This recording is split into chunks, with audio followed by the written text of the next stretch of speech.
Kumlen in Abak Mother, Gede Shell, Secretary Gede Shell, Sukah Daf Lamed Gimel Amid Aleph. So the Gemara begins. We got 6 lines on the top of the page. Actually, 8 lines, but 2 dots. What happens? We're talking about the Hadas. So first, we finished talking about the Lulav, now talking about the Hadas. So we'll talk about the Harava before we talk about Esek. So what happens if Niktim Reisha, if the top of the head is literally chopped off of the Hadas? Tani Ula Bachinna. Niktim Reisha. What happens if the head of the Hadas got chopped off, but also by Tamra? Suddenly a berry grew, or a date, but a berry grew where it was. So now it's covered over. You don't see the part that was, chopped off. What happens then? The problem with being chopped off is that it's not hadar, but because of this berry that looks like a date grew on there, and therefore that covered over, you can no longer notice that something is chopped off. Kosher, it is kosher, okay, because it's no longer lacking in hadar. Says the Gemara, boy, Rabbi comes and asks an interesting question. What happens? Okay, just to understand the Gemara, we have a concept: if something was rejected from being suitable for a mitzvah, can it then become unrejected and then become suitable? So you have 2 possible scenarios. One is that from the very outset it was rejected. So, for example, you set aside, this is something to do with kabbalah, you set aside a female animal to be a korban pesach. It never had a chance. So that's called dichui mi'ikara. From the outset, it was rejected. And then you have a concept where something was suitable and then it became rejected. So we'll have it not here, but in the Gemara and other places where somebody set aside a korban. He ate treif of fats by mistake. So he set aside a korban, and then he decided to become an apostate. He shmatzich. So the korban now was no longer suitable, and then he did tshuva. So that's called, it was ro, nida, then nidche, then pushed away, and then nida again. Now, something which is dichumi kara is not as bad as something that was suitable and then was rejected. So, and there's a question whether something that was suitable and rejected, can it become suitable again, or once it's rejected, fa'alan. And at this stage of the Gemara, we're asking the same question about something which is dichumi kara. From the very beginning, when it was meant to be a mitzvah, something, it wasn't suitable, and then it became suitable. What happens? And we already discussed an animal. Every animal, the first 7 or 8 days is not suitable. Only on the 8th day can you bring as a korban. But that's called mechusas ma. It's definitely going to be suitable, just a question of time. So that doesn't concern us. So here we're talking about a date. When does a hadas or a lulav or a rubber, whatever it is, when does it become? When do we have to look at whether it's suitable for a mitzvah or not? It's from the beginning of Yom Tov. Prior to Yom Tov, there's no mitzvah. It's just an ordinary branch, and therefore doesn't concern us. So here we're having a question. Rabbi asked a question, and at this stage of the Gemara, we don't differentiate whether it was not suitable, it was unsuitable from the very outset, or it was suitable and then something happened on Yom Tov that became unsuitable, and then you fixed it up. Okay, so at this stage there's no difference. So Rabbi comes along and asks a question. Where Lamed Gimel Amar Aleph Sukah, about 9 lines on the top of the page. So boy, Rabbi asked the question. What happens if niktim roishay? What happens if the tip of the hadas was broken off me'ed of Yom Tov? It was broken off right before Yom Tov. That means when Yom Tov came along, it was no longer suitable to be a hadas. So that's called dichi me'ikara. It was rejected from the very beginning. And then what happened was, however, on its own, but also by tamra. And then suddenly a berry grew there overnight. And when it came the first day in the morning, suddenly there was a berry there. And therefore we just paskin that if there's something that covers over that tip, that blends into the rest of the hadas, it's kosher. So the question is, so what happened? But also like tamra b'yom tov. What's the din then? Do we say, just like when it comes to sacrifices, we apply the concept of being repudiated or being rejected? Is yesh dichi eitzavitzes aloi? When it comes to mitzvahs, do we have the same concept that if it's not suitable for fal, you can never become suitable again, or we don't have that concept at all?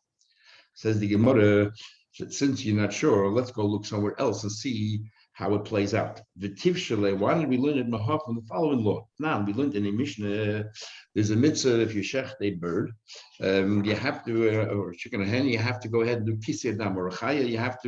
The blood has to be covered. So it says in the Mishnah, what happened kiso? You fulfilled your mitzvah, you covered the blood with sand or sawdust, and then suddenly a wind came and blew it all away. Potter, you're exempt mulachasas from going ahead and covering it again because you fulfilled your mitzvah. You did your mitzvah. What happens afterwards is irrelevant. What happens? You did not fulfill the mitzvah, but kisei or ruach, a wind came along and blew sand over the blood, so now you can no longer fulfill the mitzvah because the blood is not visible, and so it's as if the mitzvah has been rejected.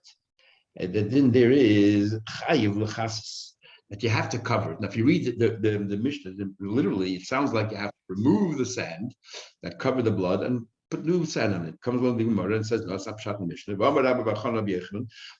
When does the Mishnah say that the wind covered the blood, that you have to cover it again? Another wind came and blew the sand away. So since the mitzvah was never fulfilled, go ahead now and cover it.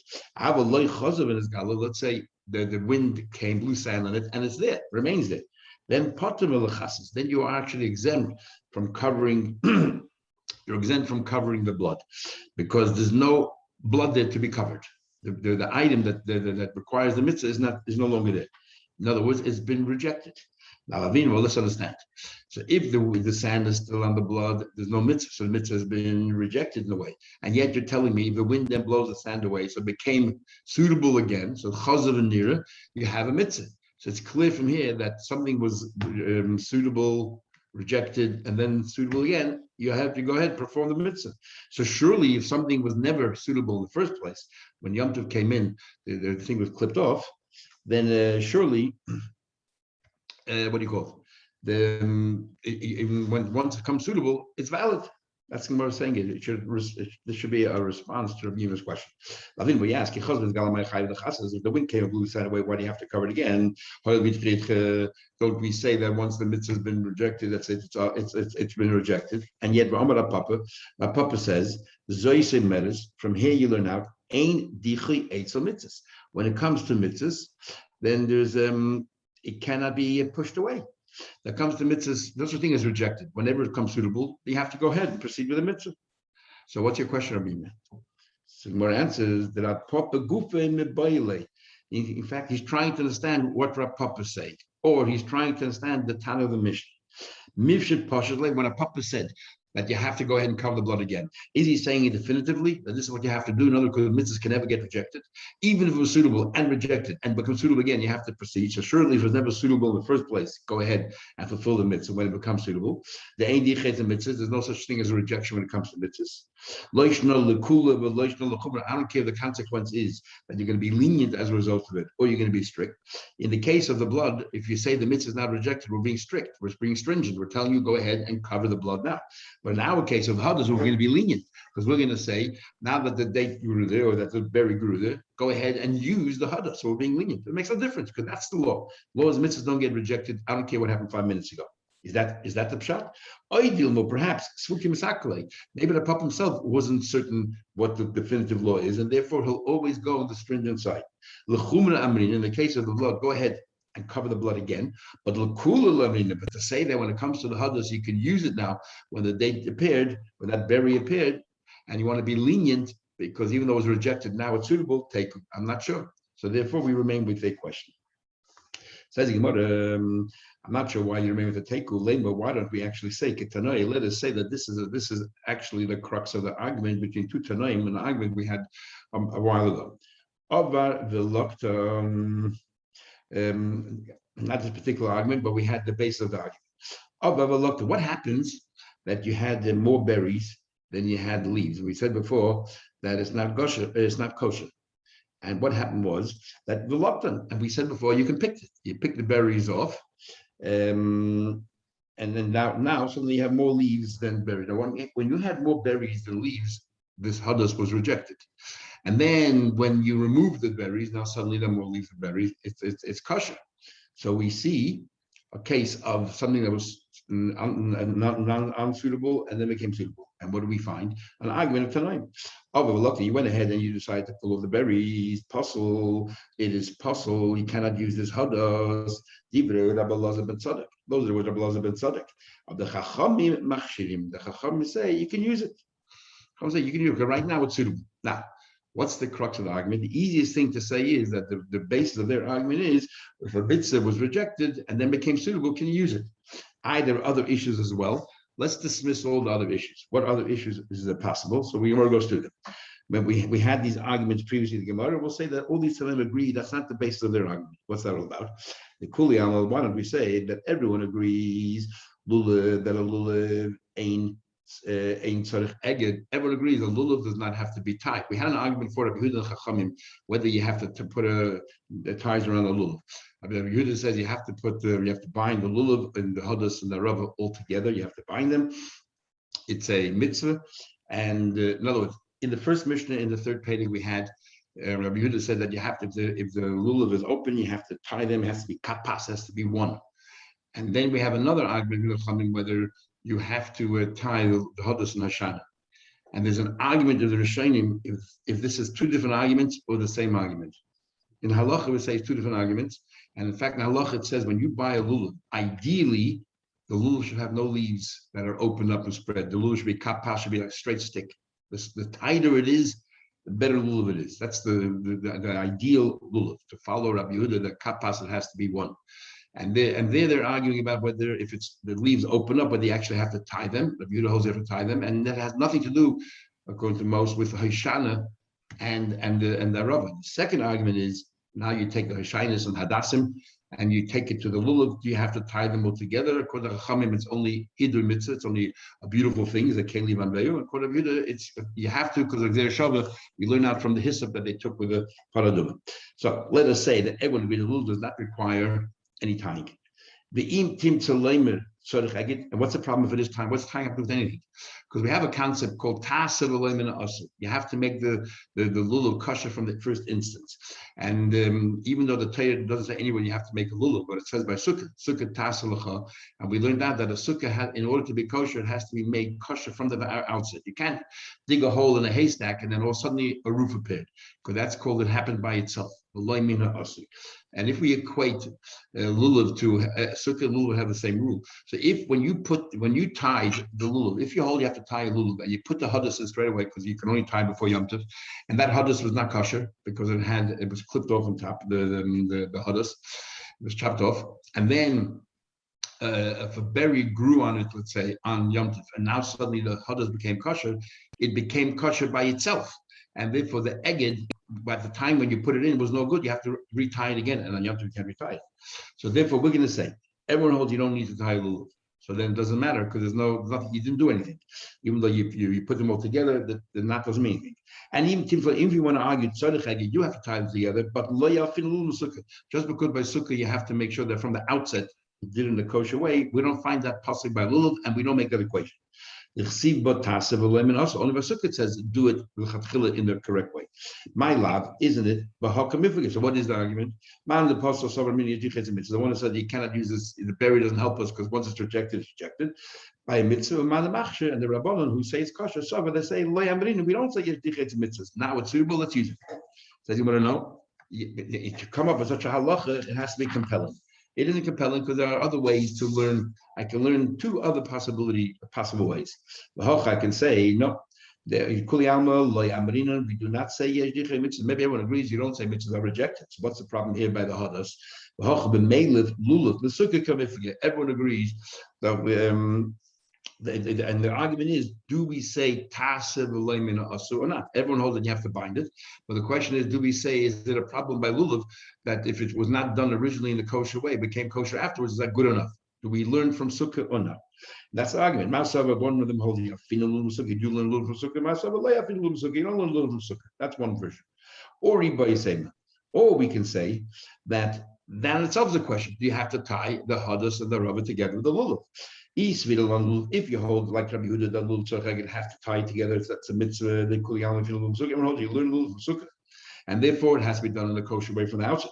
And over here, the lulav tzorich eged komifgid. That itself is the argument. Does a lulav? Do you have to tie the hadas and the shaina mitzvah to tie together with the lulav? Then it has to be done the kosher way. But if you hold it's only hidur mitzvah, it's not really a mitzvah to do it. Then it doesn't matter. Then it's not really tied, and therefore it doesn't matter if it's done.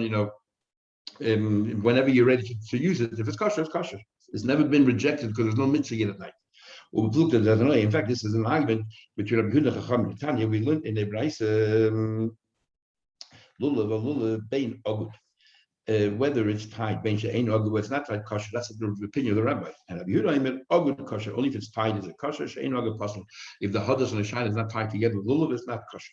My time with the Rabbi Yehuda, what's his basis? Yalach, he leaves out, lekicha ma'agudas esav. He has this Zereshava equation when they have to tie together the hyssop over there by the Korban Chatos. Ksiv Hoch, it says here, lekachtu v'chem v'yem rishon. It says on Sukkot, you should take on the first day, Ksiv Hasan.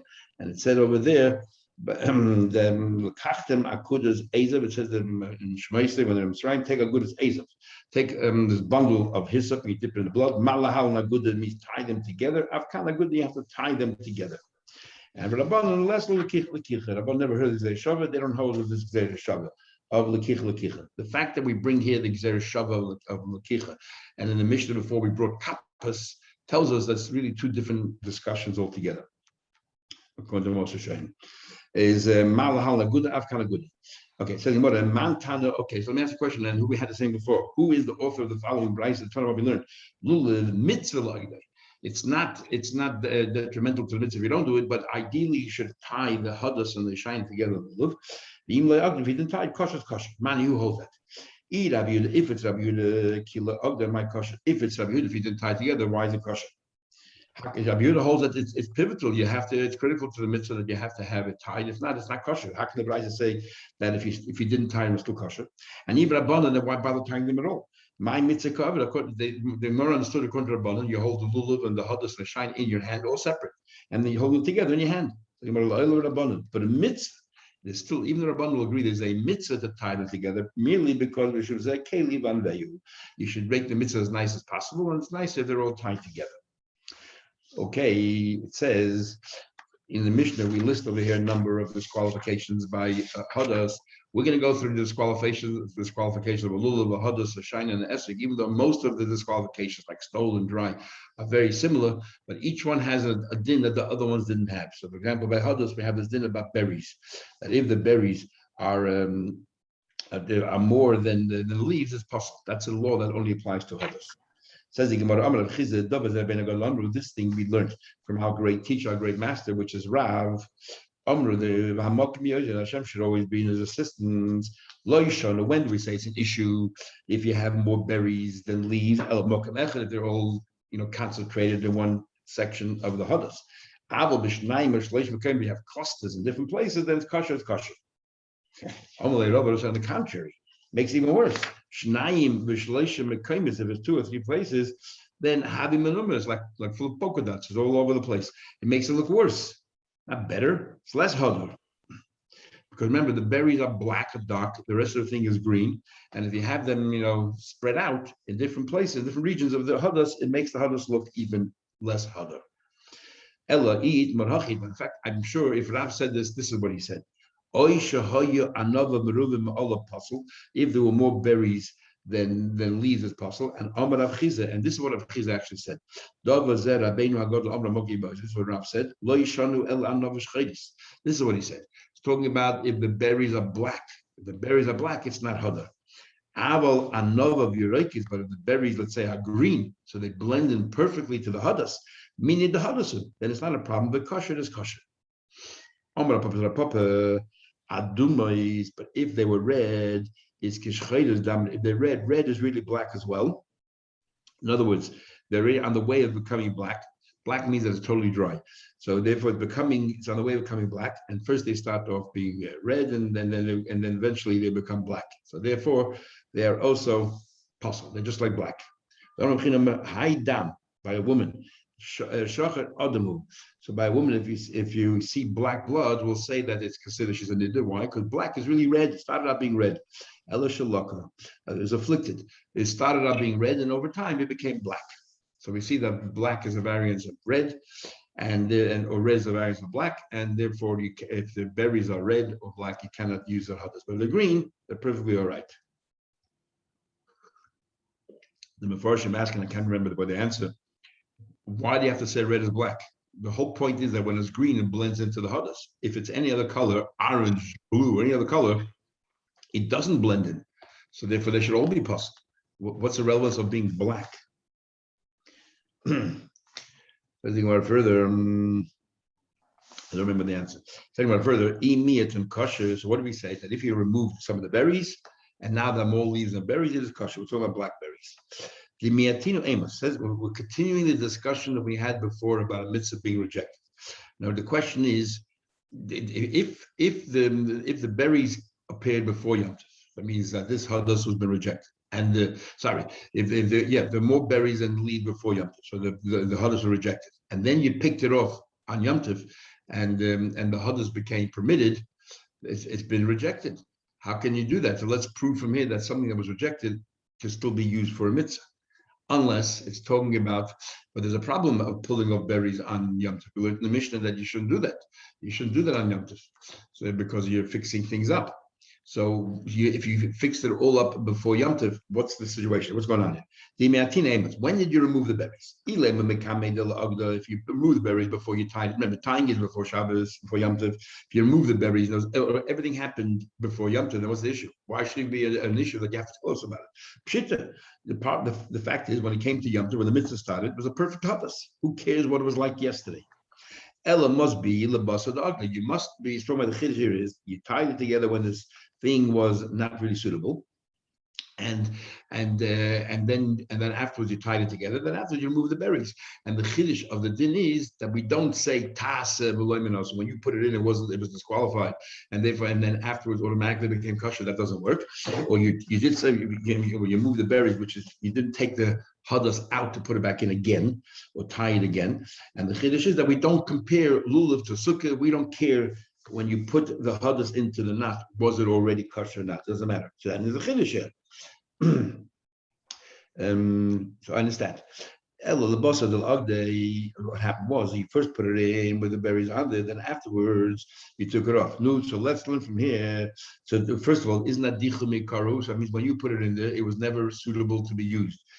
Tiv should mean no. Okay, we cannot. Remember, I told you there's two possible scenarios. One is that it was suitable, then was rejected, then suitable. That one there is more reason to say because it was suitable and then it was rejected, that's it. It cannot become suitable again. And the other scenario is it was never suitable in the first place. And then you made it suitable afterwards. So let's at least prove that case. But here, at the onset of Yom Tov, it wasn't suitable to be hadas, but then you fixed it up, and we're saying here it's good. So let's resolve at least half of the question that we always ask in Shas when it comes to mitzvahs dichul meikara. Is it a dichul or not? Let's prove for me it's not. Says the Gemara, Tivshim, let's at least resolve for me a question that we have in other places. Dichul meikara, at least in this case, the half of the question you asked before we can resolve that something that was rejected from the very outset can be fixed up. Why don't we? Says the Gemara, I will tell you, it's talking about you put in the hadas after it was after you tied in, and he said somebody holds eged has b'almo. He holds that we don't have to really tie anything in. We don't have Rabbi Yehuda's mitzvah to tie in, so therefore it was never really rejected. It's, just because, for example, you tie in erev Yaldu on Yom Tov, it's not so you tie it in the morning, erev Yom Tov in the morning, and then right before Yom Tov you went ahead and you put the berries. So if you hold that tying is a mitzvah, that comes out that the mitzvah you tied it together erev Yom Tov in the morning already was not suitable. But I'm telling you, there's no mitzvah to tie in. It's just preparing it. Because we hold like a chum, there's no mitzvah tying it. Then it had nothing to do with the mitzvah yet. And at 5 minutes before Yom Tov, you pull the berries. It was never rejected in the first place because the mitzvah hasn't started yet. Because we don't have to tie it, and the mitzvah doesn't start till at night. So it was never rejected. It says the Gemara. Someone holds eged has was only preparing it, and preparing something is not really. It means he set it aside is not considered a mitzvah, and therefore it was never rejected in the first place. Okay, no proof one way or another. But then it says it says you should not go ahead and reduce it on Yom Tov. You should not go ahead and reduce it on Yom Tov itself. Now, why shouldn't you reduce it? The Mishnah concludes you shouldn't be made Yom Tov. Why shouldn't you actually do this on Yom Tov itself? Because Rashi says it's a shvus. It's an isa de rabbanon. It's your mesaken mana. You are fixing up a keli. So it's actually a big machlekes of shiny. If this is isa de rabbanon, or this is an iser mahatayra, removing the berries on Yom Tov. If it's iser mahatayra, it's because you're fixing up. Is it either makabeh patish, you're finishing up, or is it boina, you're actually building? What is it? Or is it only an Issa de Rabban? Says about a lot in my kosher. Sounds on the mission here. Okay, you shouldn't have done it. But if you did it, it's kosher. It sounds on the mission. If you went ahead and you picked the berries, it is kosher. On Yom Tov, it is kosher.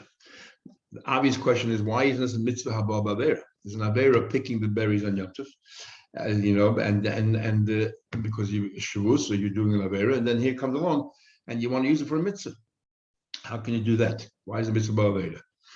So we can say over here, if the avera is rabbanon, there's a big argument.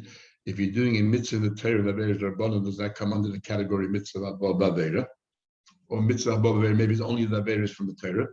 But otherwise, we can use the famous Yerushalmi. The famous Yerushalmi says, brought down the Maggid Mishnah, the Rambam. Yerushalmi says, if somebody heard that Chas v'sholom, one of the close relatives passed away, you have to do kriya, to rip your clothes, and he did it on Shabbos or on Yom Tov. He should have done it, but he did it. You fulfilled the mitzvah of kriya. So Yerushalmi says, I don't understand. Why is it you told not to share kriya on Shabbos, and you did it, you fulfilled your mitzvah, but you're told not to steal matzah, and if you ate stolen matzah, you have not fulfilled your mitzvah. What's this mean to do? And Yerushalmi answers, Taman hu over avera. Yerushalmi, there's a difference between whether you did the avera or the chefts, or the object itself is forbidden. The matzah stolen, the stolen matzah, the matzah is forbidden. That's mitzvah haba b'avera. But if you went ahead and you violated Shabbos and you made a kriya, the kriya itself is not the thing. You went ahead and did avera on Shabbos, and therefore the same thing over here. The hadasah is not the problem. The problem is that you went ahead and you picked off the berries on Shabbos. So there does not come under the category mitzvah haba b'avera. So we continue. So Amos, when did you pick it? Sorry, Mike Kosher, the Ashker Amos. First of all, when did it become black? When did it ruin the hadasah? And when did you fix it? Obviously fixing on Yom Tov. But when did it become ruined? And we're going back to this question about whether it was suitable and rejected or not. If you tell me it was already ruined before Yom Tov came along, so it was dichumi kara, you fixed it up on Yom Tov, dichumi kara. So that's a case of it was rejected from the beginning. And yet you tell me if you pick the berries, it's good. Doesn't that clearly prove to us that it's not like the previous Gemara, you're trying to learn everything happened every Yom Tov. Here, this is happening on Yom Tov proper, and you tell me that it's kosher. So we see that even though it was rejected from the outset, it's still valid once it becomes suitable. Let's at least resolve that half of the question. Let's at least resolve from here. It's not considered rejected. Elalav must be the ashka b'Yom Tov. Must be the what? Started out suitable, then sometime on Yom Tov a few more berries appeared, and then the next day you ripped them out. So it means it was suitable, rejected, and suitable. Nida v'nitchahu. So then even better. Let's prove from here that neither it was suitable, but nitcha rejected, and it became suitable again. Good enough. So these questions that we have here, we can resolve it. So we're like, no, we're talking about a case that it was before Yom Tov already was ruined. It's dichum mikara, and you're right. Dichum mikara. That part of your question we will resolve right now. If it was rejected from the outset, the law have a dichud that it's not considered rejection. Tifshid minor. Yes, you can resolve from there. But the second half of the question, which is more difficult, it was suitable and rejected and suitable. That we have no proof from there at all. Everyone asks the question: why do we say esed? Why do we say the mitzvah asay of benching lulav should push away the loisas of fixing up the lulav, of moving the berries, especially if you hold it's only the rabbanon? So the answer, because it's not happening at the same time. It's not beidna. We learned that in order for an assay to push us away a negative, it has to both happen in tandem. Over here, first you pull off the berry, and you'll do the mitzvah later. So because the assay, the positive mitzvah, and the negative mitzvah are not happening simultaneously, it's not esed deichel loisasa. Which means, says the Chavos Das, if you're actually pulling off the berries while you're holding it in your hand and you're trying to make the blessing, so it is in tandem, it would be all right.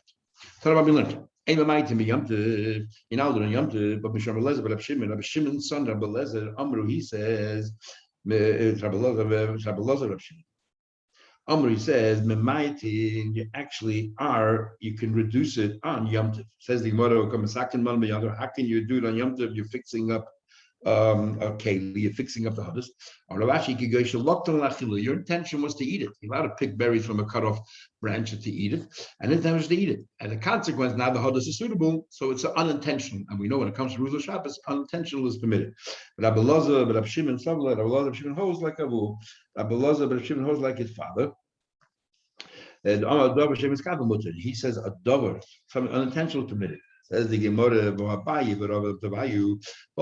and Rav eventually agree, initially had an argument, but later agree. Moed Rab Shimon concedes the point that psik reisha v'layamas, if you chop the head of one to die, in other words, in a case where it's inevitable, you're dragging a heavy chair and you're making ridges in the ground. In the case, interesting that's always the classical example of a dover she'ein miskaven, which is dragging a chair, making holes in the ground. And if it's a heavy chair, that's a classical example of psik reisha. And in Gemara Shabbos, we had that over there, that in fact, that's a very bad example because it's only asr midrabanan, even if your intention was, because it's not the normal way of digging holes, it's kala achayat, what the Gemara says over there. And yet we always use that as a classical example. Some people say that the Gemara changed his mind later, but we don't have that clear anyway. So the Gemara answers, so l'chayda, how can you pick the berries from the hadas? It's inevitable, you're fixing up the hadas. Everyone agrees you'll do that on Yom. So the Gemara Hacham the Islay Hoyshainach is you have other, you're not relying on this hadas because you have other hadasim there as well. So therefore what? So the two ways of understanding in the Rishonim. Either you didn't do anything.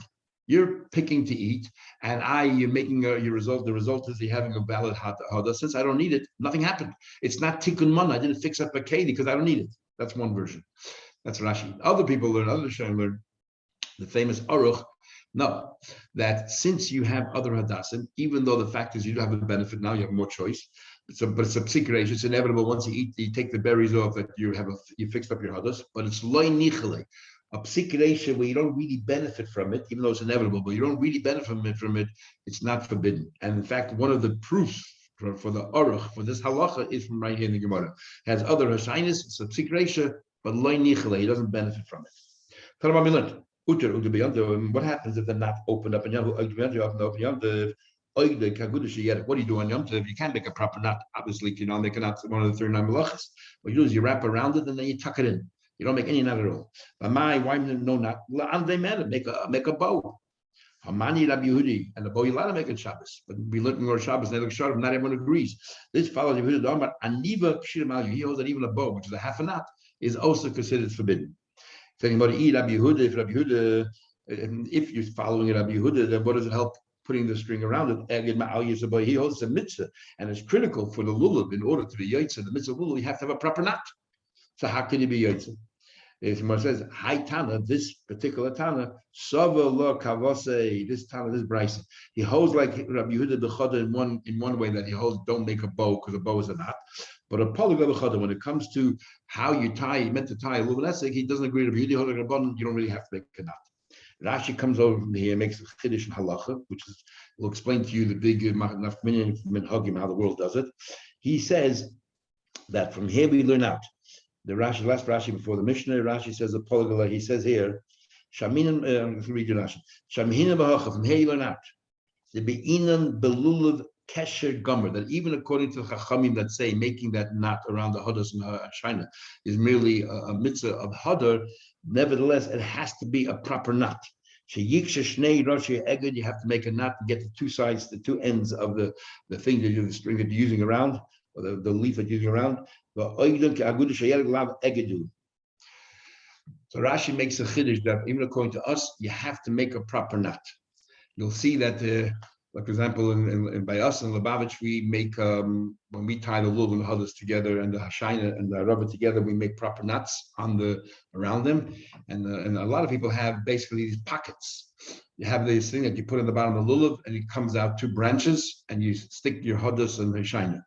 So there's a big argument if you yaitze with that, because Rashi says it has to be, the hadas and the shina have to be tied to the lulav in the form of a knot. And that's those who have, like we do, follow Rashi and want to be machmir like Rashi as well. And that's why we have the knot directly on the lulav.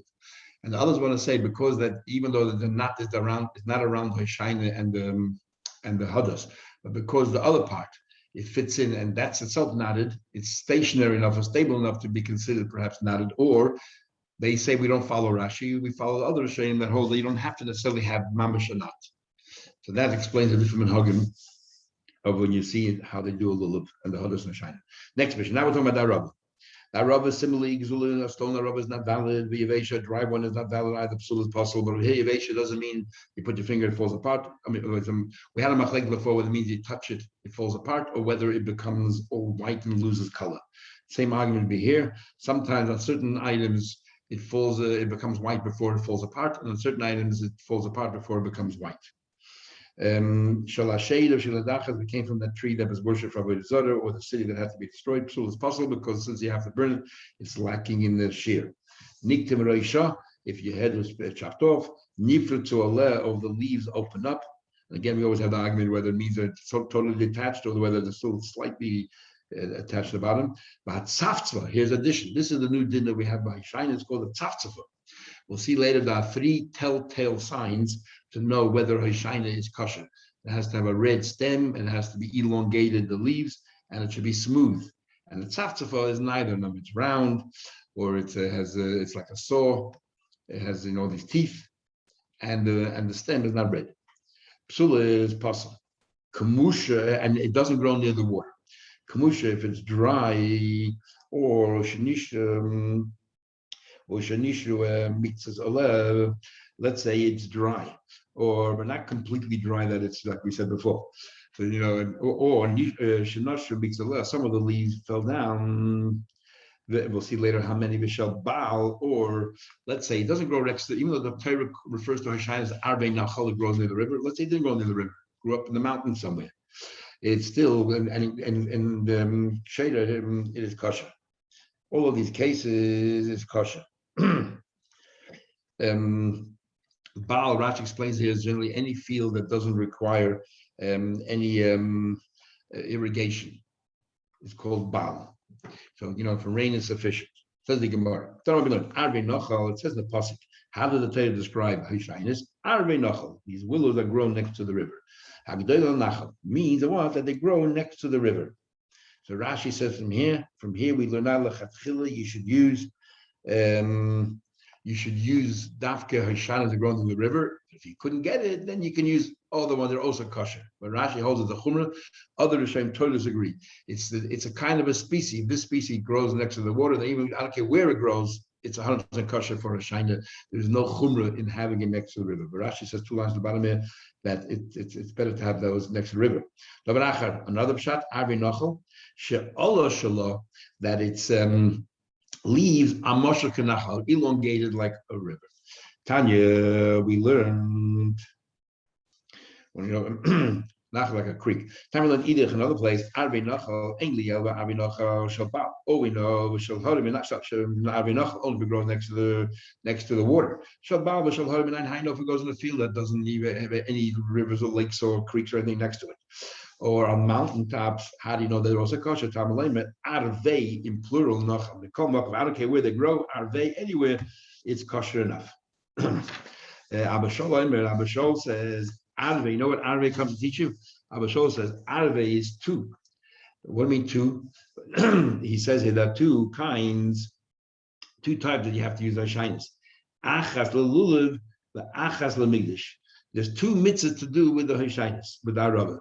One is to tie it to your lulav, and the other one is, we'll learn later, in the Beis HaMikdash, every day they circled the Mizbeach with these Aravas. And that's what's Arvei. There's 2 mitzvahs they're going to do with the Hishainis.